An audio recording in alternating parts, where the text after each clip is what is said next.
Got a great idea for a new product? How do you get your idea from the drawing board to the store shelf? Design, manufacturing, advertising, and distribution can cost millions. And what if you spend the money and no one wants to buy what you have to sell? To avoid just such a disaster, major manufacturers turn to market research firms like Data Development Corporation, a company that employs a variety of techniques to find out which ideas will make it in the marketplace. And just as importantly, which ones won't. You know, if you're at Company X and Company X needs a winner that year, and Charlie Jones, to pick a name, really wants his brand to be resurrected and run well, you know, he has a vested interest, and so he may lose some objectivity. And it's his researcher's job to make sure that the fairest reading is taken on the situation regarding that brand. We refuse to be niched. We refuse to be put into a cubbyhole and say this is the typical kind of question that we do.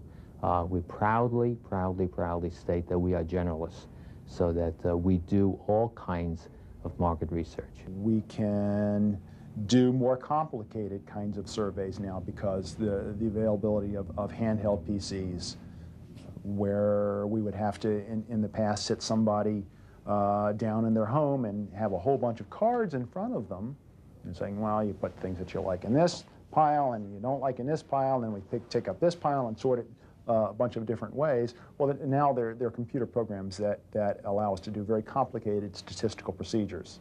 If you do a particular study, can you now project with reasonable accuracy what's likely to happen in the marketplace?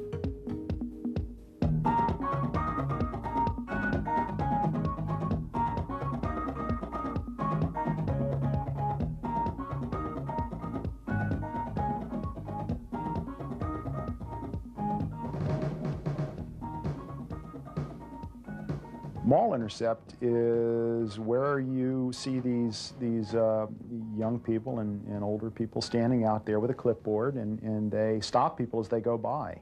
It's a very purposive kind of sampling in that it is not what we would call representative of the population, because there's no scientific basis for the sample. Nonetheless, it's very useful kinds of information. Well, obviously there's some people who never go to a mall. People are 98%, 99% of the people are available to be contacted on the telephone, particularly when we use samples that are based on random digit dialing as opposed to listed telephone numbers. We'll just come up with 7 numbers in a random fashion and start dialing. And generally, well, not generally, it depends upon the market. There are some at the other end. Telephone is very good for surveys where, for example, you might be talking to 1,000 people spread around the census regions of the United States in a representative way, and you really wanted to do something equivalent to 15 to 20 minutes worth of questioning, where you have to show people exhibits in order to get their reactions or elicit the underlying attitudes towards a product or a set of brands, and where you might really have to delve into what kind of lifestyle people lead and how that relates to the brands they're using and not using.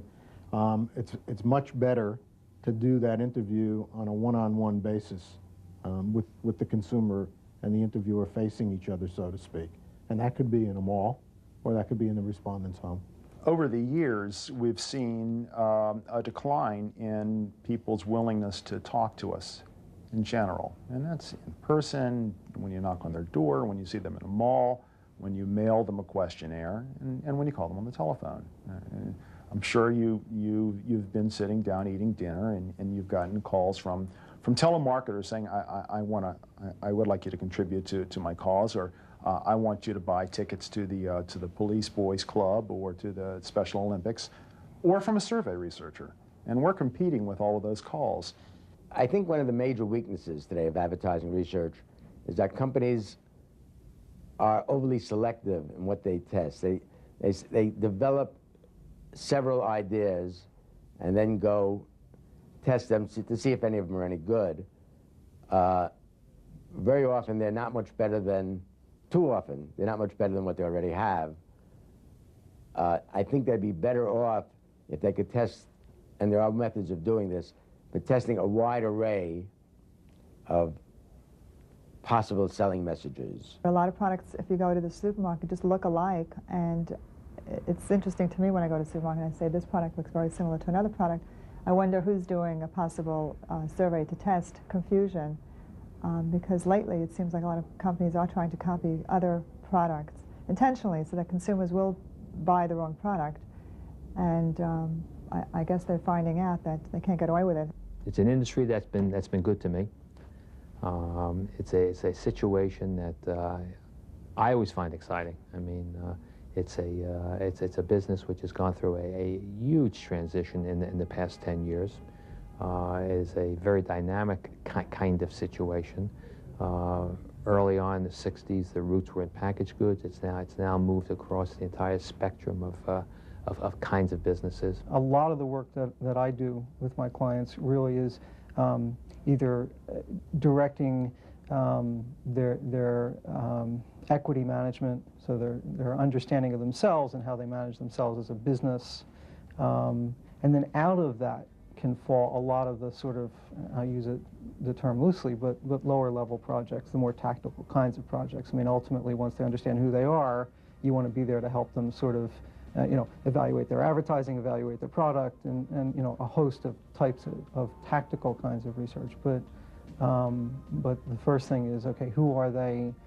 What's the what's the niche they occupy in the marketplace? What's the niche that they should be occupying in the marketplace to really capitalize most on the business that's out there? I mean, you talked about the telecom companies going head to head. That's certainly an example of it.